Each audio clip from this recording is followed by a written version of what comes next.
ईसा की ज़िंदगी से उसके आखिरी दिनों में जो सबसे अच्छे से जो हमको दिखाई देता है, ईसा मसीह को क्रूस पर लटकाया जाता है। ईसा मसीह सलीब पर लटकाए जा रहे हैं और ईसा मसीह वेदना के चरम शिखर पर हैं। वो सलीब नहीं है, वो तकलीफ़ों की इंतहा है। इसलिए शायद मीरा कभी लिख सकी कि सूली ऊपर सेज पिया की किस बिन सोवण होए। मेरा जो पिया है, जो मेरा परमात्मा है या जो मेरा परम आनंद है, वो सूली के ऊपर लेटा हुआ है। वहाँ पर जाकर हमें मिलता है। मतलब मेरी सूली पर लेटने से मुझे परमात्मा की प्राप्ति होती है। ईसा को सूली पर लटकाया गया। आप कल्पना कर सकते हैं केवल सूली की, आप सोच भी नहीं सकते हैं। इस वक्त दुनिया में कोई भी इतनी कठोर यातना नहीं जितनी कठोर यातना सलीब की हुआ करती थी। ज़मीन पर घसीटते हुए लोग ले जाते थे पूरे रास्ते से। रास्ते में लोग पत्थर मारते थे और थूकते थे और गालियां देते थे। और ईसा के साथ 2 चोरों को ले जाया जा रहा था। ईसा चलते जा, चोर बड़ा इंपॉर्टेंट है। 2 चोरों को ले जाया जा रहा है और उसके बीच में चोरों के साथ कितनी तकलीफ की बात हो सकती किसी सामान्य व्यक्ति के लिए, जिसने जीवन में कभी चोरी नहीं की हो, जिसने जीवन में कभी किसी तरफ देखा नहीं हो, उसको चोरों में शुमार कर दिया जाए। इससे बड़ी तकलीफ किसी के लिए क्या हो सकती थी। देह के घाव बहुत छोटे होते, मन का घाव बहुत बड़ा होता है, लेकिन जीसस को कोई तकलीफ नहीं है। वो चोरों के बीच में क्यों है, ये बात मैं अभी बताऊंगा। चोरों के साथ जीसस जा रहा है, घसीटा जाता है और जीसस चुपचाप जा रहा है। लोग उसे कोड़े मारते हैं और उसके सिर पे हंसते हुए कांटे का ताज रख देते हैं, एक ताज जिसमें कांटा लगा हुआ है, ये कहते हुए कि तू बहुत बड़ा युवराज बना करता था, राजा बना करता था ना, तो तेरे राज्य का ये ताज है। जीसस ने उस कांटे के ताज को अपने सिर पर रहने दिया। उसके हाथ और पैर बांध दिए जाते हैं सलीब के ऊपर और उसके पैरों और हाथों में कील ठोक दी जाती है। लकड़ी के ऊपर बड़ी बड़ी कील ठोक दी जाती है और उतना सब कुछ ठोकने के बाद उस सलीब को खींच करके खड़ा कर दिया जाता है। यानी तुम रिस रिस के मरोगे, इकट्ठा मौत नहीं मिलती है। रिस रिस के मरने, धीरे धीरे खून तुम्हारा गिरेगा, धीरे धीरे तुम तड़पोगे और धीरे धीरे तुम्हें मौत आएगी। इतनी विकराल, इतनी विकृत, इतनी बुरी मृत्यु। और सबसे दुख की बात क्या थी कि वो पूरा समूह जिसके लिए ईसा लड़ रहा था 3 साल से, उसी समूह ने उसकी मृत्यु का जश्न मनाया है। वो लोग जिन्हें जगाने की कोशिश कर रहा था, उन्हीं लोगों ने उसे थप्पड़ मारा। वैसे भी तुम अगर जगाने की कोशिश करोगे तो थप्पड़ मारे खाने की गुंजाइश जरा ज्यादा होती है।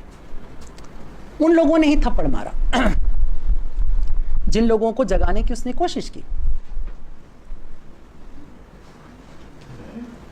ईसा सलीब पर लटका दिया जाता है, सलीब पर लटका दिया जाता है उसे। सूली खींची जाती है, ईसा के बदन से खून गिरता है। ईसा नीचे की तरफ देखता है, भीड़ हंस रही है, गालियां दे रही है, थूक रही है। कुछ कह रहे हैं बड़ा ईश्वर का पुत्र बना फिरता था, कुछ कहते थे बड़ा मसीहा बना फिरता था, अपना इलाज क्यों नहीं करा ले रहा है। जैसे एक महानुभाव ने कल कहा कि साध्वी इतनी बड़ी श्राप देने वाली तो श्राप ही देकर के दिग्विजय सिंह को क्यों नहीं हरा देती। ऐसा नहीं है कि वो भीड़ तब नहीं थी, तब भी थी। हमें दूसरों का उपहास करने में बड़ा मजा आता है। मनुष्य जाति का जो एक महानतम दुर्गुण है वो है उपहास में रस लेना। हम लोग जब भी किसी का मजाक करते हैं हमको बहुत रस आता है। दरअसल हमको तभी रस आता है जब किसी का मजाक हो रहा हो, किसी की बेइज्जती हो रही हो। हमें बेइज्जत करने में अद्भुत सुख मिलता। सिर्फ शक्ति कपूर इज्जत नहीं लूटता था, हम सब शक्ति कपूर हैं, छोटे छोटे शक्ति कपूर। हम सबको इज्जत लूटने में मजा आता है। हाँ और क्या, सिर्फ वैसी इज्जत थोड़ी लूटते ऐसे फिल्मों में आप देखते हो, बैठे रहोगे अपना किसी की इज्जत उतारते रहोगे ताश के पत्ते की तरह बैठे बैठे बैठे बैठे। अरे मोदी को क्या आता है, घटिया दो कड़ी गई, केजरीवाल क्या है, राहुल गांधी पप्पू कहीं का, कुछ ना कोई मिल जाए तुम्हारा सारा दिन उसमें लगा रहेगा। कितना रस है, ये रस उस समय से चल रहा है। तो ईसा ने देखा इस रस में डूबे हुए लोगों के लिए और अंतिम सर्विस उनके लिए की, सेवा की। वो कहता है इन्हें माफ कर दो, ये नहीं जानते कि ये क्या कर रहे हैं। सेवा का सर्वोच्च चरण है ये, सर्विस करने का शिखर, कि तुम उनके लिए करो जो कृतज्ञ है। तुम्हारी सर्विसेज में अंतिम जो सबसे बड़ी जो रोड़ा होता है तुम्हारे सेवक बनने में, वो ये होता है कि तुम एक थैंक यू तो खोजते ही हो आखिर में, कुछ नहीं तो कम से कम एक थैंक्स तो हो। हम सब अपने माँ अपने बाप तक के खिलाफ हो जाते हैं, हमने इतना किया, लेकिन देखिए जितना जेठ जी के साथ उनका अट्रैक्शन है ना, हमारे साथ नहीं। बड़ा सामान्य है कि हमने सबसे अधिक कुर्बानी की अपने माँ बाप के लिए, लेकिन आज भी उनके मन में जो बड़े भैया के लिए प्यार है वो हमारे लिए नहीं आया। हमने देश के लिए अपना वीर शहीद खो दिया और अभी भी इस पर राजनीति हो रही है।